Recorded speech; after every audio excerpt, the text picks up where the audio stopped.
Moi, Kizaru, ça me fait un petit peu penser, au niveau de la construction de l'arc, à Punk-Hazard avec César. Pourquoi ? Parce que César, t'as eu toute une construction pour faire de César le boss de l'arc. À la fin, t'as le combat avec Luffy. T'as, Luffy, on voit les réactions par rapport à César et tout, comment c'était. César, il a même pu, du coup, gifler des mecs beaucoup plus forts en utilisant son fruit. Alors que dans l'arc de Dressrosa, il a un nouveau statut. C'est une merde. Donc, je pense qu'il y a aussi ça qui joue.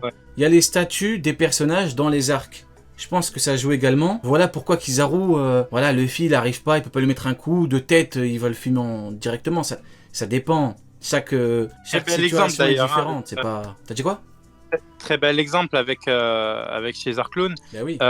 Et en plus, exemple qui concerne également Zoro, puisque on a, je vais rendre hommage à ce truc, mais on a un monologue masterclass de Zoro sur le fait de se dire, les 2 ans après, on n'a plus le droit de perdre, c'est pas une merde comme César Clown qui va nous avoir. Eh oui. Alors qu'on a bien vu, César au début de l'arc, il a bien joué avec son fruit, il les a eu. Donc effectivement. Du coup, on avance au niveau du chapitre, et là, on a un truc de fou furieux. On a Kizaru, qui se rend compte qu'il ne peut pas faire grand chose à Luffy Snake Man. Et du coup, il a pris un élan. Mais l'élan, c'est un truc de fou furieux. Est-ce que t'as vu ? Il est parti à East Blue, wesh.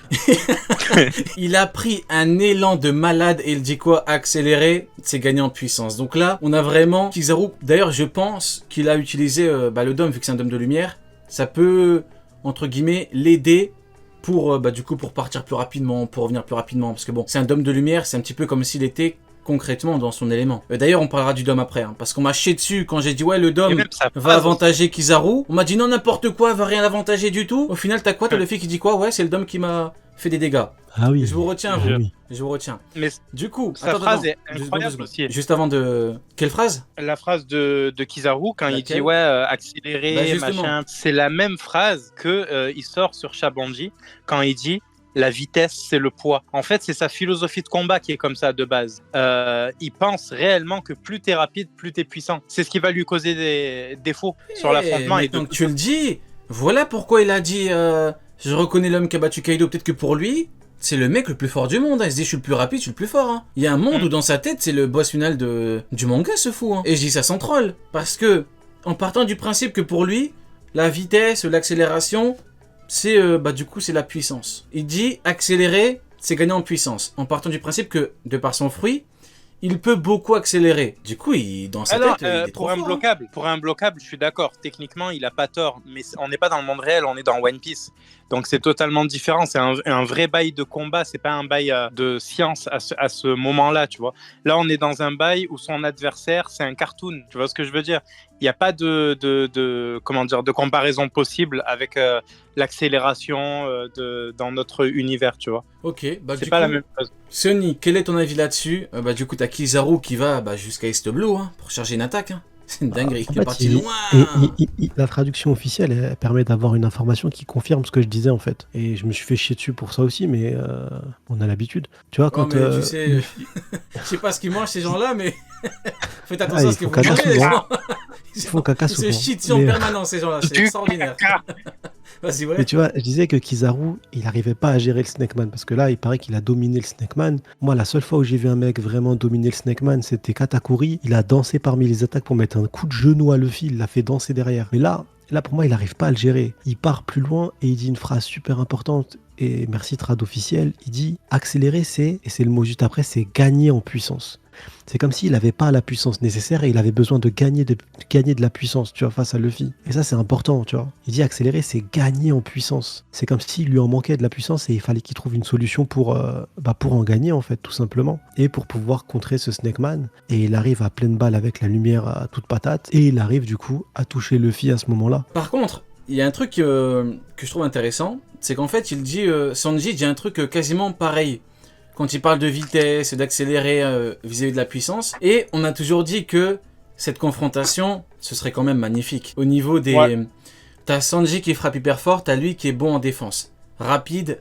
Régénération, l'autre s'il met vraiment des coups de pied qui font mal, il se régénère. Franchement, au niveau du combat, ça pourrait être pas mal. Mais il y a deux trucs qui font qu'ils sont liés. T'as Sanji qui dit un truc pareil. Et au niveau des kanji, avec la vitesse de Kizaru, c'est pareil que Sanji. Donc c'est vraiment... mais tu peux aller plus loin. Pour moi, Sanji, il tank beaucoup mieux l'attaque que Luffy là. Logique, tout à fait. Sanji, il tank l'attaque beaucoup mieux que Luffy. Qui dirait le contraire? Pas Oui. beaucoup, malheureusement, mais pour moi, là, tu mets Sanji à la place de Luffy, il gère mieux l'attaque. Tout à fait. Et il a beaucoup moins mal pour ce qui se passe après avec le dôme. Mais oui, mais logique, hein. Quand tu vois, je suis désolé, Queen qui met un coup d'épée à bout portant à Luffy, voilà. C'est un truc de fou furieux. Sanji, il était même pas conscient, il était perdu, il s'est pris un coup d'épée, elle s'est brisée. Et pire que ça, Sanji, et pire droit que ça, Kizaru, sans effort. t'imagines Oui, Kumo. Oui, tout à fait. T'imagines, Luffy, quand il est arrivé dans le chapitre précédent, qu'il a donné le coup de pied à Kizaru, on voit que son visage est amoché. On voit qu'il est amoché un peu. Luffy, à ce moment-là, ça veut dire que c'est les Séraphins qui ont fait ça à Luffy. Et Sanji, il a affronté les Séraphins, un Séraphin tout du moins, en 1v1 pur de ce qu'on avait vu. Il s'est pris une patate de forain du Séraphin, une attaque de bien vénère. Il a rien eu du tout, il n'a même pas bougé. Et à la fin, c'est lui qu'on voit. Quand on revoit tout le monde réuni, ils sont tous un peu amochés. Lui, il va très très bien. Lui, il a eu aucune difficulté à affronter la nouvelle arme ultime du GM. Donc c'est pour ça que pour moi, là, de ce qu'on voit là, en tout cas, c'est pour ça que je préfère préciser, on verra bien le prochain chapitre, parce que là, Kizaru devra tout donner face au Gear 5, il n'aura pas le choix, mais il va devoir tout donner. Mais là, Ouais, dans ouais, ce il va qu'on tout nous a lâcher, montré sur le chapitre 1092, il n'y a absolument rien du tout qui me fait dire « Ah ouais, non, ça, Sanji pouvait pas. » Il n'y a rien, il n'y a rien. Non. C'est tout. C'est pas... Non. S'il affronte Sanji, c'est même, limite, ce serait même mieux. Parce que Sanji n'a pas de Akidero offensif. Si Sanji l'affronte avec la jambe effrite, au moins tu te dis pas, ah, il aurait pu sortir du Akidero offensif, mais il l'a pas fait. On aurait vraiment eu un combat intéressant. Mais bon, malheureusement, le problème, c'est que si tu mets Luffy qui est sur les côtes de Kizaru et Sanji qui est sur les côtes de Kizaru, ça fait beaucoup trop. Il va finir, ils vont le prendre en sandwich, ils vont lui péter les genoux, c'est pas possible en fait. On m'a posé une question hier, on m'a dit ouais, pourquoi en gros on voit pas Sanji. Pour moi on voit pas Sanji parce que voilà, si Sanji a envie de se le faire et que t'as Luffy en même temps, s'ils le tabassent à deux, mais ils vont le, c'est même pas, il y a pas de mots pour dire ce qui va se passer quoi, donc c'est pas possible. Du coup accélérer c'est gagner en puissance et on voit bien qu'il est parti extrêmement loin pour gagner le plus de puissance possible. Et là il a mis un gros coup de pied à Luffy, il l'a dégagé et de ce qu'on nous dit, on m'a juré, c'est un truc de fou furieux, on m'a juré qu'il avait battu Luffy. On m'a dit quoi? On m'a dit, il a one-shot Luffy. Mais je sais pas, beaucoup utilisent des mots, des termes, des expressions, ils ne savent même pas ce que ça veut dire. Il a one-shot Luffy. Il a battu Luffy. Il y a un mec qui se prend un coup, il revient, ce mec-là était one-shot. Oui, imaginons, c'est de la folie. Si c'est pas de la folie, qu'est-ce que c'est? Il a one-shot. Mais je sais pas, honnêtement, je comprends pas. Quand je parle de Queen et Big Mom, il n'y a pas de one-shot. Il se relève plus.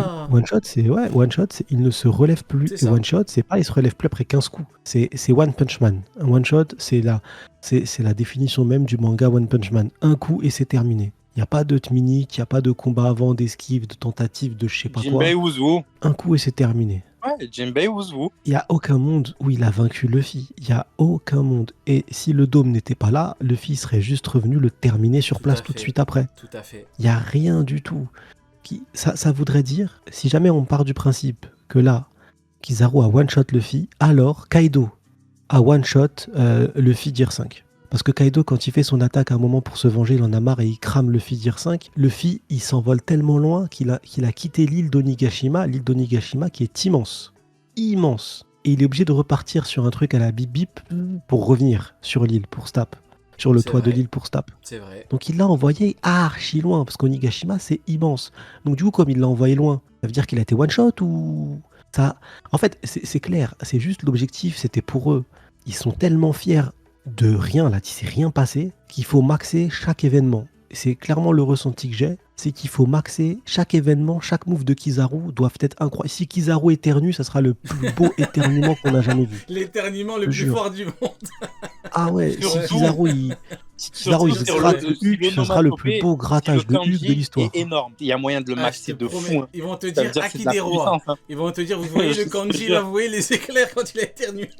C'est du Akidero offensif. Le problème c'est la taille des éclairs et tu vois les schémas en prenant des règles pour voir la taille réelle des éclairs. Tu sais, le diamètre et tout ça. L'angle.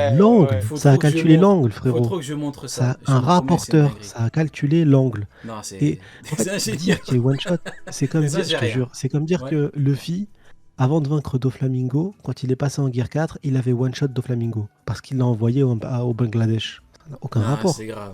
Mais le pire, Ça n'a rien à voir. le pire, c'est que là, quand tu vois Kizaru, en fait, on dirait qu'Oda, il a vraiment voulu tout donner à Kizaru pour, entre guillemets, faire qu'il rencontre Vegapunk malgré le fait qu'il y avait Luffy. Pourquoi? Parce que déjà, t'as Luffy, comme dit plus tôt, pas de Akidero offensif. Ensuite, t'as Luffy, du coup, qui n'est pas en Gear 5. Alors que, je le rappelle, il a sorti le Gear 5 contre Rob Lucci. Ça, c'est un truc de fou furieux. Va falloir m'expliquer le concept. Hein. Il a sorti contre Rob Lucci. Mais il n'a pas sorti contre Kizaru, pourquoi pas. Après, t'as Kizaru qui prend un élan de fou furieux, il est jusqu'à son Sugar Daddy Saturn.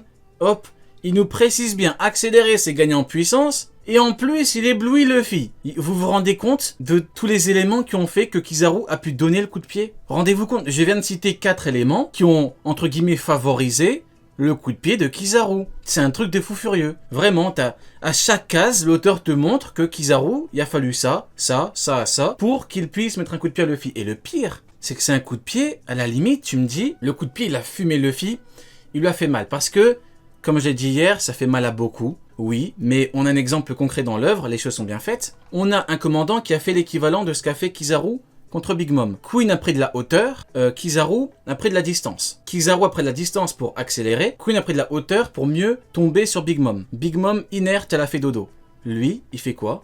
Luffy, il revient normal. Donc, en fait, c'est pas en disant que Kizaru fume Queen comme ça que...